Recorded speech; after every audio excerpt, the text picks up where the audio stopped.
Título 6. Das questões e processos incidentes. Capítulo 1. Das questões prejudiciais. Artigo 92. Se a decisão sobre a existência da infração depender da solução de controvérsia, que o juiz repute séria e fundada, sobre o estado civil das pessoas, o curso da ação penal ficará suspenso até que no juízo cível seja a controvérsia dirimida por sentença passada em julgado, sem prejuízo, entretanto, da inquirição das testemunhas e de outras provas de natureza urgente. Parágrafo único. Se for o crime de ação pública, o Ministério Público, quando necessário, promoverá a ação civil ou prosseguirá na que tiver sido iniciada, com a citação dos interessados.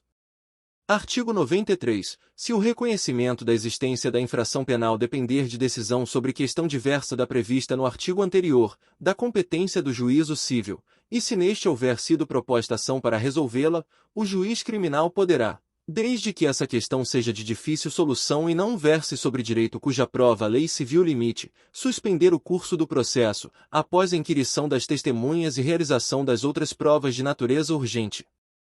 Parágrafo 1º. O juiz marcará o prazo da suspensão, que poderá ser razoavelmente prorrogado, se a demora não for imputável à parte. Expirado o prazo, sem que o juiz civil tenha proferido decisão, o juiz criminal fará prosseguir o processo, retomando sua competência para resolver, de fato e de direito, toda a matéria da acusação ou da defesa. Parágrafo 2º. Do despacho que denegar a suspensão não caberá recurso. Parágrafo 3º. Suspenso o processo, e tratando-se de crime de ação pública, incumbirá ao Ministério Público intervir imediatamente na causa cível, para o fim de promover-lhe o rápido andamento.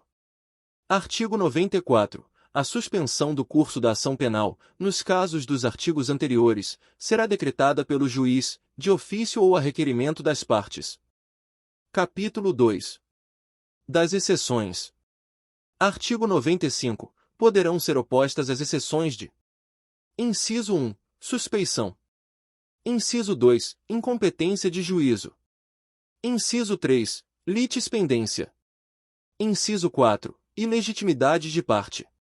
Inciso 5. Coisa julgada. Artigo 96. A arguição de suspeição precederá qualquer outra, salvo quando fundada em motivo superveniente.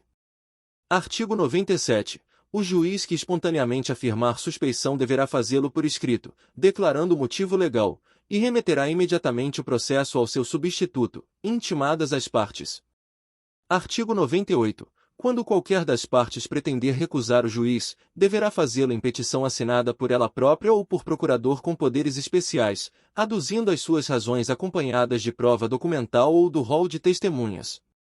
Artigo 99. Se reconhecer a suspeição, o juiz sustará a marcha do processo, mandará juntar aos autos a petição do recusante com os documentos que a instruam, e por despacho se declarará suspeito, ordenando a remessa dos autos ao substituto.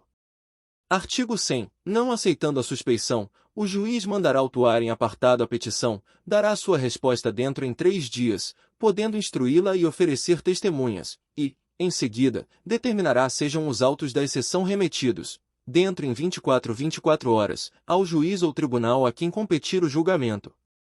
Parágrafo 1º. Reconhecida, preliminarmente, a relevância da arguição, o juiz ou tribunal, com citação das partes, marcará dia e hora para a inquirição das testemunhas, seguindo-se o julgamento, independentemente de mais alegações.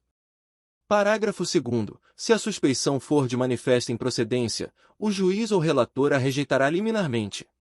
Artigo 101. Julgada procedente a suspeição, ficarão nulos os atos do processo principal, pagando o juiz as custas, no caso de erro inexcusável, rejeitada, evidenciando-se a malícia do excipiente. A este será imposta a multa de R$ 200.000 a 2 contos de réis. Artigo 102. Quando a parte contrária reconhecer a procedência da arguição, poderá ser sustado, a seu requerimento, o processo principal, até que se julgue o incidente da suspeição. Artigo 103. No Supremo Tribunal Federal e nos tribunais de apelação, o juiz que se julgar suspeito deverá declará-lo nos autos, e se for revisor, passar o feito ao seu substituto na ordem da precedência, ou, se for relator, apresentar os autos em mesa para nova distribuição. Parágrafo 1º. Se não for relator nem revisor, o juiz que houver de dar-se por suspeito, deverá fazê-lo verbalmente, na sessão de julgamento, registrando-se na ata a declaração. Parágrafo 2º. Se o presidente do tribunal se der por suspeito, competirá ao seu substituto designar dia para o julgamento e presidi-lo. Parágrafo 3º. Observar-se-á, quanto à arguição de suspeição pela parte, o disposto nos artigos 98 a 101, no que lhe for aplicável, atendido, se o juiz a reconhecer, o que estabelece este artigo.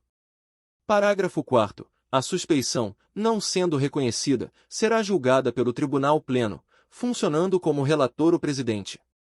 Parágrafo 5º. Se o recusado for o presidente do tribunal, o relator será o vice-presidente.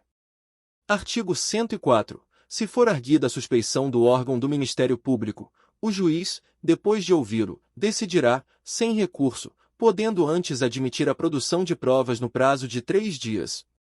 Artigo 105. As partes poderão também arguir de suspeitos os peritos, os intérpretes e os serventuários ou funcionários de justiça, decidindo o juiz de plano e sem recurso, à vista da matéria alegada e prova imediata. Artigo 106. A suspeição dos jurados deverá ser arguida oralmente, decidindo de plano do presidente do tribunal do júri, que a rejeitará se, negada pelo recusado, não for imediatamente comprovada, o que tudo constará da ata. Artigo 107. Não se poderá opor suspeição às autoridades policiais nos atos do inquérito, mas deverão elas declarar-se suspeitas, quando ocorrer motivo legal. Artigo 108. A exceção de incompetência do juízo poderá ser oposta, verbalmente ou por escrito, no prazo de defesa. Parágrafo 1º. Se, ouvido o Ministério Público, for aceita a declinatória, o feito será remetido ao juízo competente, onde, ratificados os atos anteriores, o processo prosseguirá. Parágrafo 2º. Recusada a incompetência, o juiz continuará no feito, fazendo tomar por termo a declinatória, se formulada verbalmente. Artigo 109. Se em qualquer fase do processo o juiz reconhecer motivo que o torne incompetente, declará-lo-á nos autos, haja ou não alegação da parte, prosseguindo-se na forma do artigo anterior. Artigo 110. Nas exceções de litispendência, ilegitimidade de parte coisa julgada, será observado, no que lhes for aplicável, o disposto sobre a exceção de incompetência do juízo.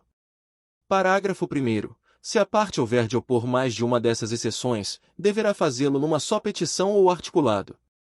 Parágrafo 2º. A exceção de coisa julgada somente poderá ser oposta em relação ao fato principal, que tiver sido objeto da sentença. Artigo 111. As exceções serão processadas em autos apartados e não suspenderão, em regra, o andamento da ação penal. Capítulo 3. Das incompatibilidades e impedimentos. Artigo 112. O juiz, o órgão do Ministério Público, os serventuários ou funcionários de justiça e os peritos ou intérpretes abster-se-ão de servir no processo, quando houver incompatibilidade ou impedimento legal, que declararão nos autos. Se não se der a abstenção, a incompatibilidade ou impedimento poderá ser arguído pelas partes, seguindo-se o processo estabelecido para a exceção de suspeição. Capítulo 4. Do conflito de jurisdição. Artigo 113. As questões atinentes à competência resolver-se-ão não só pela exceção própria, como também pelo conflito positivo ou negativo de jurisdição. Artigo 114. Haverá conflito de jurisdição. Inciso 1. Quando duas ou mais autoridades judiciárias se considerarem competentes, ou incompetentes, para conhecer do mesmo fato criminoso. Inciso 2. Quando entre elas surgir controvérsia sobre unidade de juízo, junção ou separação de processos. Artigo 115. O conflito poderá ser suscitado. Inciso 1. Pela parte interessada. Inciso 2. Pelos órgãos do Ministério Público junto a qualquer dos juízos em dissídio. Inciso 3. Por qualquer dos juízes ou tribunais em causa. Artigo 116. Os juízes e tribunais, sob a forma de representação, e a parte interessada, sob a de requerimento, darão parte escrita e circunstanciada do conflito, perante o tribunal competente, expondo os fundamentos e juntando os documentos comprobatórios. Parágrafo 1º. Quando negativo o conflito, os juízes e tribunais poderão suscitá-lo nos próprios autos do processo. Parágrafo 2º. Distribuído o feito, se o conflito for positivo, o relator poderá determinar imediatamente que se suspenda o andamento do processo. Parágrafo 3º. Expedido ou não a ordem de suspensão, o relator requisitará informações às autoridades em conflito, remetendo-lhes cópia do requerimento ou representação. Parágrafo 4º. As informações serão prestadas no prazo marcado pelo relator. Parágrafo 5º. Recebidas as informações, e depois de ouvido o Procurador-Geral, o conflito será decidido na primeira sessão, salvo se a instrução do feito depender de diligência. Parágrafo 6º. Proferida a decisão, as cópias necessárias serão remetidas, para sua execução, às autoridades contra as quais tiver sido levantado o conflito ou que o houverem suscitado. Artigo 117. O Supremo Tribunal Federal, mediante avocatória, restabelecerá a sua jurisdição, sempre que exercida por qualquer dos juízes ou tribunais inferiores.